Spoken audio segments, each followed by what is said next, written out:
आज मैंने फिर से आप लोगों के लिए लेके आ गया हूँ उत्पत्ति का पार्ट। देख लेना और लास्ट तक पूरा। काफी अच्छा वीडियो है आप लोगों को। सांझ को वे दो दूत सदोम के पास आए और लूत सदोम के फाटक के पास बैठा था। सो उनको देखकर वह उनसे भेंट करने के लिए उठा और मुंह के बल झुककर दंडवत कर कहा, हे मेरे प्रभु, अपने दास के घर में पधारिए और रात भर विश्राम कीजिए और अपने पांव धोइए, फिर भोर को उठकर अपने मार्ग पर जाइए। उन्होंने कहा, नहीं, हम चौकी में रात बिताएंगे। और उसने उनसे बहुत विनती करके उन्हें मनाया। सो वे उसके साथ चलकर उसके घर में आए और उसने उनके लिए जेवनार तैयार की और बिना खमीर की रोटियां बनाकर उनको खिलाई। उनके सो जाने के पहले उस सदोम नगर के पुरुषों ने, जवानों से लेकर बूढ़ों तक, वरन चारों ओर के सब लोगों ने आकर उस घर को घेर लिया और लूत को पुकार कर कहने लगे कि जो पुरुष आज रात को तेरे पास आए हैं वे कहाँ हैं? उनको हमारे पास बाहर ले आ कि हम उनसे भोग करें। तब लूत उनके पास द्वार के बाहर गया और किवाड़ को अपने पीछे बंद करके कहा, हे मेरे भाइयों, ऐसी बुराई न करो। सुनो, मेरी दो बेटियां हैं जिन्होंने अब तक पुरुष का मुंह नहीं देखा। इच्छा हो तो मैं उन्हें तुम्हारे पास बाहर ले आऊं और तुमको जैसा अच्छा लगे वैसा व्यवहार उनसे करो, पर इन पुरुषों से कुछ न करो, क्योंकि ये मेरी छत के तले आए हैं। उन्होंने कहा, हट जा। फिर वे कहने लगे, तू एक परदेशी होकर यहाँ रहने के लिए आया, पर अब न्याय भी बन बैठा है। सो अब हम उनसे भी अधिक तेरे साथ बुराई करेंगे। और वे उस पुरुष लूत को बहुत दबाने लगे और किवाड़ तोड़ने के लिए निकट आए। तब उन पाहुनों ने हाथ बढ़ाकर लूत को अपने पास घर में खींच लिया और किवाड़ को बंद कर दिया। और उन्होंने क्या छोटे क्या बड़े सब पुरुषों को जो घर के द्वार पर थे अंधा कर दिया। सो वे द्वार को टटोलते टटोलते थक गए। फिर उन पाहुनों ने लूत से पूछा, यहाँ तेरे और कौन कौन हैं? दामाद, बेटे, बेटियां व नगर में तेरा जो कोई हो, उन सबों को लेकर इस स्थान से निकल जा, क्योंकि हम ये स्थान नाश करने पर हैं, इसलिए कि उसकी चिल्लाहट यहोवा के सम्मुख बढ़ गई है और यहोवा ने हमें इसका सत्यानाश करने के लिए भेज दिया है। तब लूत ने निकलकर अपने दामादों को, जिनके साथ उसकी बेटियों की सगाई हो गई थी, समझा के कहा, उठो, इस स्थान से निकल चलो, क्योंकि यहोवा इस नगर को नाश किया चाहता है। पर वह अपने दामादों की दृष्टि में ठट्ठा करने हारा सा जान पड़ा। जब पौ फटने लगी, तब दूतों ने लूत से फुर्ती कराई और कहा कि उठ, अपनी पत्नी और दोनों बेटियों को जो यहाँ है ले जा, नहीं तो तू भी इस नगर के अधर्म में भस्म हो जाएगा।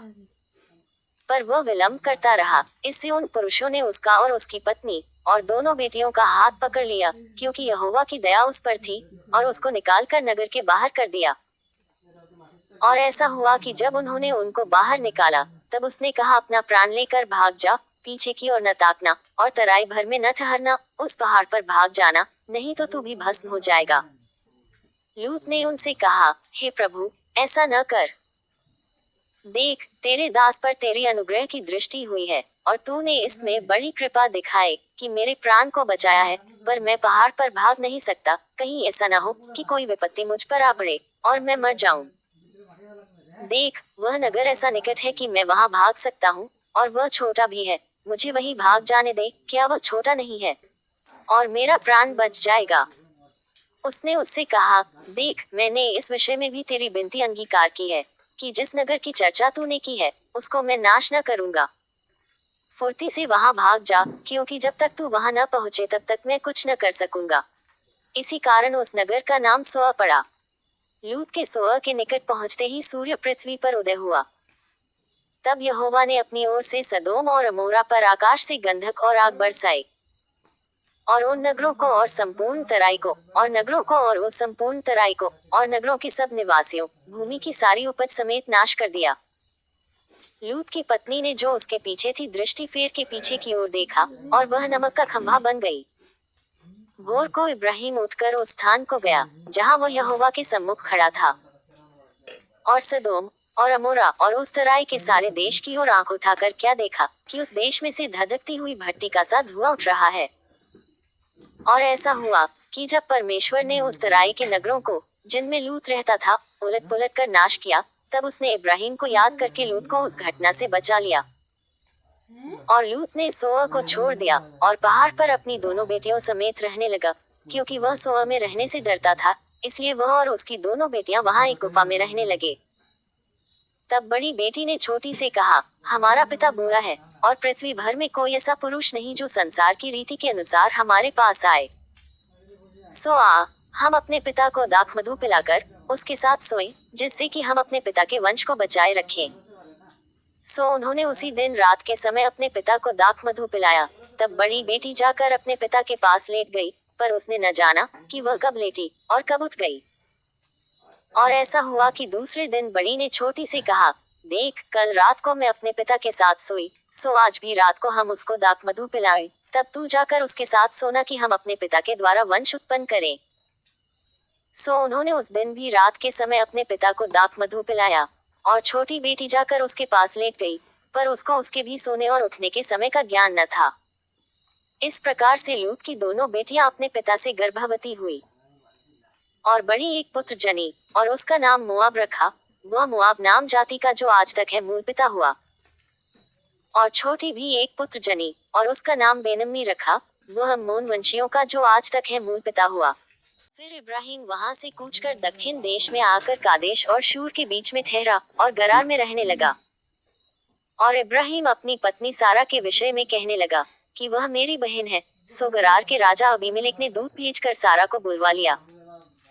रात को परमेश्वर ने स्वप्न में अबीमेलेक के पास आकर कहा, सुन, जिस स्त्री को तूने रख लिया है उसके कारण तू मर जाएगा, क्योंकि वह सुहागिन है। परंतु अबीमेलेक तो उसके पास न गया था। सो उसने कहा, हे प्रभु, क्या तू निर्दोष जाति का भी घात करेगा? क्या उसी ने स्वयं मुझसे नहीं कहा कि वह मेरी बहन है? और उस स्त्री ने भी आप कहा कि वह मेरा भाई है। मैंने तो अपने मन की खराई और अपने व्यवहार की सच्चाई से यह काम किया। परमेश्वर ने उससे स्वप्न में कहा, हाँ, मैं भी जानता हूँ कि अपने मन की खराई से तूने ये काम किया है, और मैंने तुझे रोक भी रखा कि तू मेरे विरुद्ध पाप न करे। इसी कारण मैंने तुझको उसे छूने नहीं दिया। सो अब उस पुरुष की पत्नी को उससे फेर दे, क्योंकि वह नबी है और तेरे लिए प्रार्थना करेगा, और तू जीता रहेगा। पर यदि तू उसको न फेर दे तो जान रख कि तू और तेरे जितने लोग हैं सब निश्चय मर जाएंगे। बिहान को अबीमेलेक ने तड़के उठकर अपने सब कर्मचारियों को बुलवाकर ये सब बातें सुनाई, और वे लोग बहुत डर गए। तब अबीमेलेक ने इब्राहिम को बुलवा कर कहा, तूने हमसे यह क्या किया है? और मैंने तेरा क्या बिगाड़ा था कि तूने मेरे और मेरे राज्य के ऊपर ऐसा बड़ा पाप डाल दिया है? तूने मुझसे वह काम किया है जो उचित न था। फिर अबीमेलेक ने इब्राहिम से पूछा, तूने क्या समझकर ऐसा काम किया? इब्राहिम ने कहा, मैंने ये सोचा था कि इस स्थान में परमेश्वर का कुछ भी भय न होगा, सो ये लोग मेरी पत्नी के कारण मेरा घात करेंगे। और फिर भी सचमुच वह मेरी बहन है। वह मेरे पिता की बेटी तो है, पर मेरी माता की बेटी नहीं। फिर वह मेरी पत्नी हो गई। और ऐसा हुआ कि जब परमेश्वर ने मुझे अपने पिता का घर छोड़कर निकलने की आज्ञा दी, तब मैंने उससे कहा, इतनी कृपा तुझे मुझ पर करनी होगी कि हम दोनों जहाँ जहाँ जाएं वहाँ वहाँ तू मेरे विषय में कहना कि यह मेरा भाई है।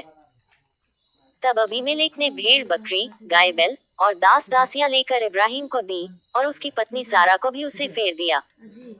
और अबीमेलेक ने कहा, देख, मेरा देश तेरे सामने है, जहाँ तुझे भावे वहाँ रह। और सारा से उसने कहा, देख, मैंने तेरे भाई को रुपए के 1000 टुकड़े दिए हैं। देख, तेरे सारे संगियों के सामने वही तेरी आंखों का पर्दा बनेगा, और सबों के सामने तू ठीक होगी। तब इब्राहिम ने यहोवा से प्रार्थना की, और यहोवा ने अबीमेलेक और उसकी पत्नी और दासियों को चंगा किया, और वे जनने लगी। क्योंकि यहोवा ने इब्राहिम की पत्नी सारा के कारण अबीमेलेक के घर की सब स्त्रियों की कोखों को पूरी रीति से बंद कर दिया था। सो यहोवा ने जैसा कहा था वैसा ही सारा की सुधि लेके उसके साथ अपने वचन के अनुसार किया। सो सारा को इब्राहिम से गर्भवती होकर उसके बुढ़ापे में उसी नियुक्त समय पर जो परमेश्वर ने उससे ठहराया था एक पुत्र उत्पन्न हुआ। और इब्राहिम ने अपने पुत्र का नाम जो सारा से उत्पन्न हुआ था इसहाक रखा। और जब उसका पुत्र इसहाक 8 दिन का हुआ, तब उसने परमेश्वर की आज्ञा के अनुसार उसका खतना किया। और जब इब्राहिम का पुत्र इसहाक उत्पन्न हुआ तब वह 100 वर्ष का था। और सारा ने कहा, परमेश्वर ने मुझे प्रफुल्लित कर दिया है, इसलिए सब सुनने वाले भी मेरे साथ प्रफुल्लित होंगे। फिर उसने ये भी कहा कि क्या कोई कभी इब्राहिम से कह सकता था कि सारा लड़कों को दूध पिलाएगी? पर देखो, मुझसे उसके बुढ़ापे में एक पुत्र उत्पन्न हुआ, और वह लड़का बड़ा और उसका दूध छुड़ाया गया। और इसहाक के दूध छुड़ाने के दिन इब्राहिम ने बड़ी जेवनार की। तब सारा को मिस्री हाजरा का पुत्र, जो इब्राहिम से उत्पन्न हुआ था, हंसी करता हुआ देख पड़ा।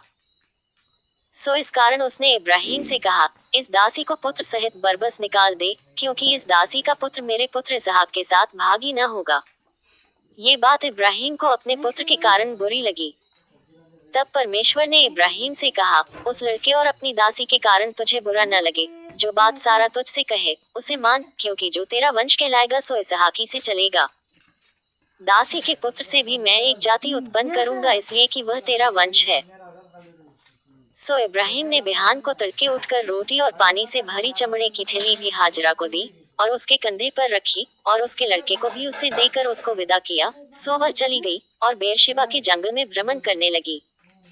जब थैली का जल चुक गया, तब उसने लड़के को एक झाड़ी के नीचे छोड़ दिया और आप उससे तीर भर के टप्पे पर दूर जाकर उसके सामने ये सोचकर बैठ गई कि मुझको लड़के की मृत्यु देखनी न पड़े। तब वह उसके सामने बैठी हुई चिल्ला चिल्ला के रोने लगी। और परमेश्वर ने उस लड़के की सुनी और उसके दूत ने स्वर्ग से हाजरा को पुकार के कहा, हे हाजरा, तुझे क्या हुआ? मत डर, क्योंकि जहाँ तेरा लड़का है वहाँ से उसकी आवाज परमेश्वर को सुन पड़ी है। उठ, अपने लड़के को उठा और अपने हाथ से संभाल, क्योंकि मैं उसके द्वारा एक बड़ी जाति बनाऊंगा। परमेश्वर ने उसकी आंखें खोल दी और उसको एक कुआं दिखाई पड़ा। सो उसने जाकर थैली को जल से भरकर लड़के को पिलाया और परमेश्वर उस लड़के के साथ रहा। और जब वह बड़ा हुआ, तब जंगल में रहते रहते धनुर्धारी बन गया। वह तो पारान नाम जंगल में रहा करता था और उसकी माता ने उसके लिए मिस्र देश से एक स्त्री मंगवाई। उन दिनों में ऐसा हुआ कि अबीमेलेक अपने सेनापति पीकोल को संग लेकर इब्राहिम से कहने लगा, जो कुछ तू करता है उसमें परमेश्वर तेरे संग रहता है। सो अब मुझसे यहाँ इस विषय में परमेश्वर की क्रिया खा कि तू न तो मुझसे छल करेगा और न कभी मेरे वंश से करेगा, परंतु जैसी करुणा मैंने तुझ पर की है वैसी ही तू मुझ पर और इस देश पर भी जिसमें तू रहता है करेगा। इब्राहिम ने कहा, मैं क्रिया खाऊंगा। और इब्राहिम ने अबीमेलेक को एक कुएं के विषय में, जो अबीमेलेक के दासों ने बरियाई से ले लिया था, उलाहना दिया। तब अबीमेलेक ने कहा, मैं नहीं जानता कि किसने ये काम किया और तूने भी मुझे नहीं बताया और न मैंने आज से पहले इसके विषय में कुछ सुना। तब इब्राहिम ने भेड़ बकरी और गाय बैल लेकर अबीमेलेक को दिए और उन दोनों ने आपस में वाचा बांधी। और इब्राहिम ने भेड़ की 7 बच्ची अलग कर रखी। तब अबीमेलेक ने इब्राहिम से पूछा, इन 7 बच्चियों का जो तूने अलग कर रखी हैं, क्या प्रयोजन है? उसने कहा, तू इन 7 बच्चियों को इस बात की साक्षी जानकर मेरे हाथ से ले कि मैंने कुआं खोदा है। उन दोनों ने जो उस स्थान में आपस में क्रिया खाए, इसी कारण उसका नाम बेरशेबा पड़ा।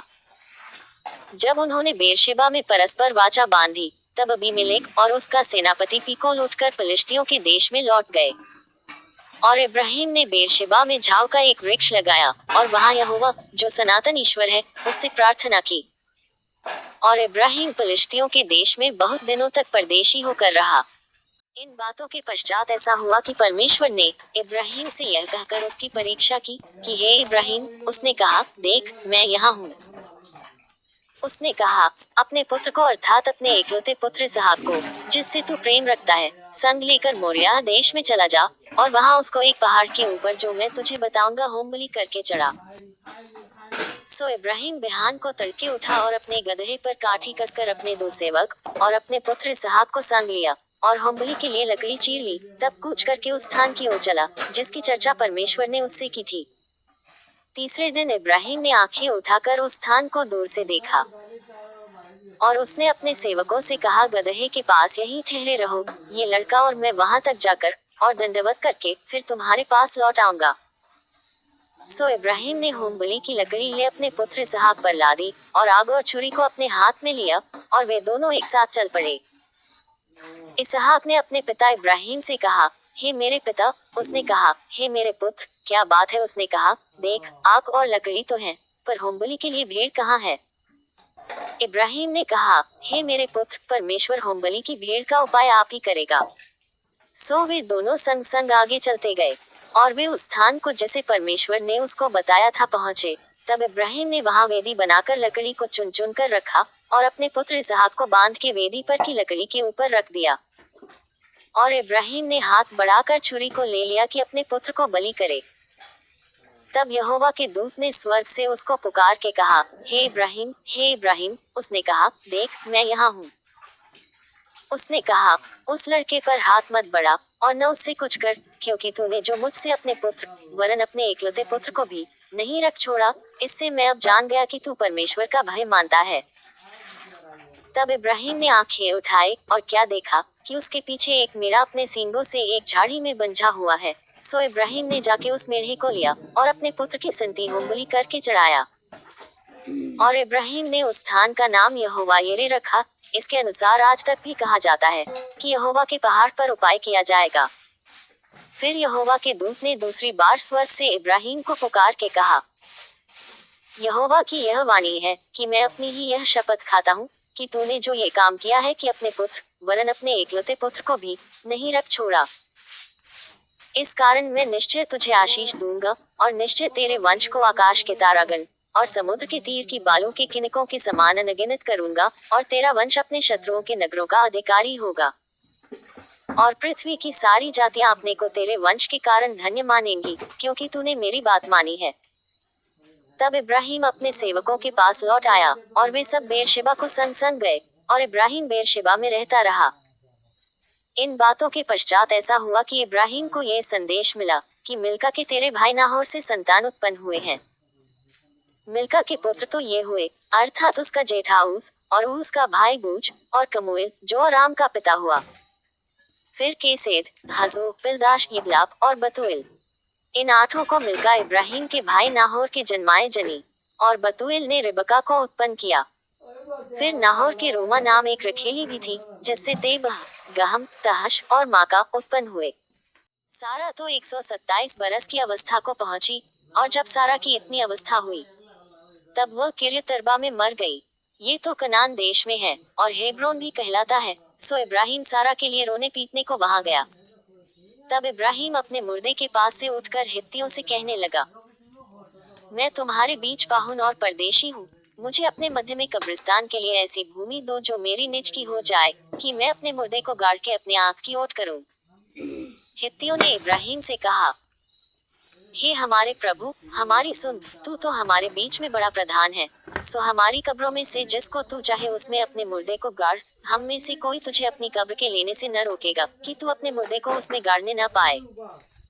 तब इब्राहिम उठकर खड़ा हुआ और हित्तियों के सम्मुख, जो उस देश के निवासी थे, दंडवत करके कहने लगा, यदि तुम्हारी यह इच्छा हो कि मैं अपने मुर्दे को गाड़ के अपनी आंख की ओट करूं, तो मेरी प्रार्थना है कि सोहर के पुत्र एप्रोन से मेरे लिए विनती करो कि वह अपनी मकपेला वाली गुफा, जो उसकी भूमि की सीमा पर है, उसका पूरा दाम लेकर मुझे दे दे, कि वह तुम्हारे बीच कब्रिस्तान के लिए मेरी निज भूमि हो जाए। और एप्रोन तो हित्तियों के बीच वहां बैठा हुआ था। सो जितने हित्ती उसके नगर के फाटक से होकर भीतर जाते थे, उन सबों के सामने उसने इब्राहिम को उत्तर दिया कि हे मेरे प्रभु, ऐसा नहीं, मेरी सुन, वह भूमि मैं तुझे देता हूँ और उसमें जो गुफा है वह भी मैं तुझे देता हूँ। अपने जाति भाइयों के सम्मुख में उसे तुझको दिए देता हूँ। सो अपने मुर्दे को कब्र में रख। तब इब्राहिम ने उस देश के निवासियों के सामने दंडवत की और उनके सुनते हुए एप्रोन से कहा, यदि तू ऐसा चाहे तो मेरी सुन, उस भूमि का जो दाम हो वह मैं देना चाहता हूँ, उसे मुझसे ले ले, तब मैं अपने मुर्दे को वहां गाड़ूंगा। एप्रोन ने इब्राहिम को यह उत्तर दिया कि हे मेरे प्रभु, मेरी बात सुन, एक भूमि का दाम तो 400 शेकेल रूपा है, पर मेरे और तेरे बीच में यह क्या है? अपने मुर्दे को कब्र में रख। इब्राहिम ने एप्रोन की मानकर उसको उतना रूपा तौल दिया जितना उसने हित्तियों के सुनते हुए कहा था, अर्थात 400 ऐसे शेकेल जो व्यापारियों में चलते थे। सो एप्रोन की भूमि, जो मामरे के सम्मुख की मकपेला में थी, वह गुफा समेत और उन सब वृक्षों समेत भी जो उसमें और उसके चारों ओर सीमा पर थे, जितने हित्ती उसके नगर के फाटक से होकर भीतर जाते थे, उन सबों के सामने इब्राहिम के अधिकार में पक्की रीति से आ गई। इसके पश्चात इब्राहिम ने अपनी पत्नी सारा को उस मकपेला वाली भूमि की गुफा में, जो मामरे के अर्थात हेब्रोन के सामने कनान देश में है, मिट्टी दी। और वह भूमि गुफा समेत जो उसमें थी, हित्तियों की ओर से कब्रिस्तान के लिए इब्राहिम के अधिकार में पक्की रीति से आ गई। इब्राहिम वृद्ध था और उसकी आयु बहुत थी और यहोवा ने सब बातों में उसको आशीष दी थी। सो इब्राहिम ने अपने उस दास से, जो उसके घर में पुरनिया और उसकी सारी संपत्ति पर अधिकारी था, कहा, अपना हाथ मेरी जांघ के नीचे रख और मुझसे आकाश और पृथ्वी के परमेश्वर यहोवा की इस विषय में शपथ खा कि तू मेरे पुत्र के लिए कनानियों की लड़कियों में से जिनके बीच में रहता हूँ किसी को न ले आएगा, परंतु तू मेरे देश में मेरे ही कुटुंबियों के पास जाकर मेरे पुत्र इसहाक के लिए एक पत्नी ले आएगा। दास ने उससे कहा, कदाचित वह स्त्री इस देश में मेरे साथ आना न चाहे, तो क्या मुझे तेरे पुत्र को उस देश में जहाँ से तू आया है ले जाना पड़ेगा? इब्राहिम ने उससे कहा, चौकस रह, मेरे पुत्र को वहां कभी न ले जाना। स्वर्ग का परमेश्वर यहोवा, जिसने मुझे मेरे पिता के घर से और मेरी जन्मभूमि से ले आकर मुझसे शपथ खाकर कहा कि मैं ये देश तेरे वंश को दूंगा, वही अपना दूत तेरे आगे आगे भेजेगा कि तू मेरे पुत्र के लिए वहां से एक स्त्री ले आए। और यदि वह स्त्री तेरे साथ आना न चाहे तब तो तू मेरी इस शपथ से छूट जाएगा, पर मेरे पुत्र को वहां न ले जाना। तब उस दास ने अपने स्वामी इब्राहिम की जांघ के नीचे अपना हाथ रखकर उससे इसी विषय की शपथ खाई। तब वह दास अपने स्वामी के ऊंटों में से 10 ऊंट छांट कर उसके सब उत्तम उत्तम पदार्थों में से कुछ कुछ लेकर चला और मसोपोटामिया में नाहोर के नगर के पास पहुंचा। और उसने ऊंटों को नगर के बाहर एक कुएं के पास बैठाया। वह संध्या का समय था, जिस समय स्त्रियां जल भरने के लिए निकलती हैं। सो वह कहने लगा, हे मेरे स्वामी इब्राहिम के परमेश्वर यहोवा, आज मेरे कार्य को सिद्ध कर और मेरे स्वामी इब्राहिम पर करुणा कर। देख, मैं जल के इस सोते के पास खड़ा हूँ और नगरवासियों की बेटियां जल भरने के लिए निकली आती हैं। सो ऐसा होने दे कि जिस कन्या से मैं कहूँ कि अपना घड़ा मेरी ओर झुका कि मैं पीऊँ, और वह कहे कि ले पी ले, पीछे मैं तेरे ऊंटों को भी पिलाऊंगी, सो वही हो जैसे तूने अपने दास इसहाक के लिए ठहराया हो। इसी रीति मैं जान लूंगा कि तूने मेरे स्वामी पर करुणा की है। और ऐसा हुआ कि जब वह कह ही रहा था कि रिबका, जो इब्राहिम के भाई नाहोर के जन्माए मिल्का के पुत्र बतूएल की बेटी थी, वह कंधे पर घड़ा लिए हुए आई। वह अति सुंदर और कुमारी थी और किसी पुरुष का मुंह न देखा था। वह कुएं में सोते के पास उतर गई और अपना घड़ा भर के फिर ऊपर आई। तब वह दास उससे भेंट करने को दौड़ा और कहा, अपने घड़े में से थोड़ा पानी मुझे पिला दे। उसने कहा, हे मेरे प्रभु, ले पी ले, और उसने फुर्ती से घड़ा उतारकर हाथ में ले लिए उसको पिला दिया। जब वह उसको पिला चुकी, तब कहा, मैं तेरे ऊंटों के लिए भी तब तक पानी भर भर लाऊंगी जब तक वे पी न चुके। तब वह फुर्ती से अपने घड़े का जल हौदे में उंडेल कर फिर कुएं पर भरने को दौड़ गई और उसके सब ऊंटों के लिए पानी भर दिया। और वह पुरुष उसकी ओर चुपचाप अचंभे के साथ ताकता हुआ ये सोचता था कि यहोवा ने मेरी यात्रा को सफल किया है कि नहीं। जब ऊंट पी चुके, तब उस पुरुष ने 8 तोले सोने का एक नत निकाल कर उसको दिया और 10 तोले सोने के कंगन उसके हाथों में पहना दिए और पूछा, तू किसकी बेटी है? यह मुझको बता दे, क्या तेरे पिता के घर में हमारे टिकने के लिए स्थान है? उसने उत्तर दिया, मैं तो नाहोर के जन्माए मिल्का के पुत्र बतूएल की बेटी हूँ। फिर उसने उससे कहा, हमारे यहाँ पुआल और चारा बहुत है और टिकने के लिए स्थान भी है। तब उस पुरुष ने सिर झुकाकर यहोवा को दंडवत करके कहा, धन्य है मेरे स्वामी इब्राहिम का परमेश्वर यहोवा कि उसने अपनी करुणा और सच्चाई को मेरे स्वामी पर से हटा नहीं लिया। यहोवा ने मुझको ठीक मार्ग पर चलाकर मेरे स्वामी के भाई बंधुओं के घर पर पहुंचा दिया है। और उस कन्या ने दौड़कर अपनी माता के घर में ये सारा वृतांत कह सुनाया। तब लाबान, जो रिबका का भाई था, सो बाहर कुएं के निकट उस पुरुष के पास दौड़ा गया। और ऐसा हुआ कि जब उसने वह नथ और अपनी बहन रिबका के हाथों में वे कंगन भी देखे और उसकी यह बात भी सुनी कि उस पुरुष ने मुझसे ऐसी बातें कही, तब वह उस पुरुष के पास गया और क्या देखा कि वह सोते के निकट ऊंटों के पास खड़ा है। उसने कहा, हे यहोवा की ओर से धन्य पुरुष, भीतर आ, तू क्यों बाहर खड़ा है? मैंने घर को और ऊंटों के लिए भी स्थान तैयार किया है। और वह पुरुष घर में गया और लाबान ने ऊंटों की काठियां खोलकर पुआल और चारा दिया और उसके संगी जनों के पांव धोने को जल दिया। तब इब्राहिम के दास के आगे जलपान के लिए कुछ रखा गया, पर उसने कहा, मैं जब तक अपना प्रयोजन न कह दूं, तब तक कुछ न खाऊंगा। लाबान ने कहा, कह दे। तब उसने कहा, मैं तो इब्राहिम का दास हूँ और यहोवा ने मेरे स्वामी को बड़ी आशीष दी है, सो वह महान पुरुष हो गया है। और उसने उसको भेड़ बकरी, गाय बैल, सोना रूपा, दास दासियां, ऊंट और गदहे दिए हैं। और मेरे स्वामी की पत्नी सारा के बुढ़ापे में उससे एक पुत्र उत्पन्न हुआ है, और उस पुत्र को इब्राहिम ने अपना सब कुछ दे दिया है। और मेरे स्वामी ने मुझे ये शपथ खिलाई कि मैं उसके पुत्र के लिए कनानियों की लड़कियों में से जिनके देश में वह रहता है कोई स्त्री न ले आऊंगा। मैं उसके पिता के घर और कुल के लोगों के पास जाकर उसके पुत्र के लिए एक स्त्री ले आऊंगा। तब मैंने अपने स्वामी से कहा, कदाचित वह स्त्री मेरे पीछे न आए। तब उसने मुझसे कहा, यहोवा जिसके सामने मैं चलता आया हूँ, वह तेरे संग अपने दूत को भेजकर तेरी यात्रा को सफल करेगा, सो तू मेरे कुल और मेरे पिता के घराने में से मेरे पुत्र के लिए एक स्त्री ले आ सकेगा। तू तभी मेरी इस शपथ से छूटेगा जब तू मेरे कुल के लोगों के पास पहुंचेगा, अर्थात यदि वे मुझे कोई स्त्री न दे तो तू मेरी शपथ से छूटेगा। सो मैं आज उस कुएं के निकट आकर कहने लगा, हे मेरे स्वामी इब्राहिम के परमेश्वर यहोवा, यदि तू मेरी इस यात्रा को सफल करता हो तो देख मैं जल के इस कुएं के निकट खड़ा हूँ। सो ऐसा हो कि जो कुमारी जल भरने के लिए निकल आए और मैं उससे कहूँ, अपने घड़े में से मुझे थोड़ा पानी पिला, और वह मुझसे कहे, पी ले, और मैं तेरे ऊँटों के पीने के लिए भी पानी भर दूंगी, वह वही स्त्री हो जिसको तूने मेरे स्वामी के पुत्र के लिए ठहराया हो। मैं मन ही मन ये कह ही रहा था कि देख रिबका कंधे पर घड़ा लिए हुए निकल आई। फिर वह सोते के पास उतर के भरने लगी, और मैंने उससे कहा, मुझे पिला दे। और उसने फुर्ती से अपने घड़े को कंधे पर से उतार के कहा, ले पी ले, पीछे मैं तेरे ऊँटों को भी पिलाऊंगी। सो मैंने पी लिया और उसने ऊँटों को भी पिला दिया। तब मैंने उससे पूछा कि तू किसकी बेटी है? और उसने कहा, मैं तो नाहोर के जन्माए मिल्का के पुत्र बतूएल की बेटी हूँ। तब मैंने उसकी नाक में वह नथ और उसके हाथों में वे कंगन पहना दिए। फिर मैंने सिर झुकाकर यहोवा को दंडवत किया और अपने स्वामी इब्राहिम के परमेश्वर यहोवा को धन्य कहा, क्योंकि उसने मुझे ठीक मार्ग से पहुंचाया कि मैं अपने स्वामी के पुत्र के लिए उसकी भतीजी को ले जाऊं।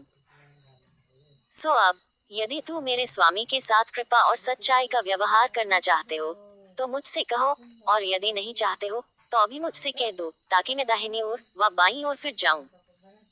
तब लाबान और बतूएल ने उत्तर दिया, ये बात यहोवा की ओर से हुई है, सो हम लोग तुझसे न तो भला कह सकते हैं न बुरा। टिकट कौन तो आसे बुरा देख रिबका तेरे सामने है, हाँ? उसको ले जा, और वह यहोवा के वचन के अनुसार तेरे स्वामी के पुत्र की पत्नी हो जाए। उनका यह वचन सुनकर इब्राहिम के दास ने भूमि पर गिर के यहोवा को दंडवत किया। फिर उस दास ने सोने और रूपे के गहने और वस्त्र निकाल कर रिबका को दिए, और उसके भाई और माता को भी उसने अनमोल अनमोल वस्तुएं दी। तब उसने अपने संगी जनों समेत भोजन किया और रात वहीं बिताई, और तड़के उठकर कहा, मुझको अपने स्वामी के पास जाने के लिए विदा करो। रिबका के भाई और माता ने कहा, कन्या को हमारे पास कुछ दिन अर्थात कम से कम 10 दिन रहने दे, फिर उसके पश्चात वह चली जाएगी। उसने उनसे कहा, यहोवा ने जो मेरी यात्रा को सफल किया है, सो तुम मुझे मत रोको, अब मुझे विदा कर दो कि मैं अपने स्वामी के पास जाऊं। उन्होंने कहा, हम कन्या को बुलाकर पूछते हैं और देखेंगे कि वह क्या कहती है। सो उन्होंने रिबका को बुलाकर उससे पूछा, क्या तू इस मनुष्य के संग जाएगी? उसने कहा, हाँ मैं जाऊंगी। तब उन्होंने अपनी बहन रिबका और उसकी धाई और इब्राहिम के दास और उसके साथी सबों को विदा किया। और उन्होंने रिबका को आशीर्वाद देके कहा, हे हमारी बहन, तू हजारों लाखों की आदिमाता हो और तेरा वंश अपने बैरियों के नगरों का अधिकारी हो। इस पर रिबका अपनी सहेलियों समेत चली और ऊंट पर चढ़ के उस पुरुष के पीछे हुई। सो वह दास रिबका को साथ लेकर चल दिया। इसहाक जो दक्षिण देश में रहता था, सो लहरोई नाम कुएं से होकर चला आता था, और सांझ के समय वह मैदान में ध्यान करने के लिए निकला था, और उसने आंखें उठाकर क्या देखा कि ऊंट चले आ रहे हैं। और रिबका ने भी आंख उठाकर इसहाक को देखा, और देखते ही ऊंट पर से उतर पड़ी। तब उसने दास से पूछा, जो पुरुष मैदान पर हमसे मिलने को चला आता है, सो कौन है? दास ने कहा, वह तो मेरा स्वामी है।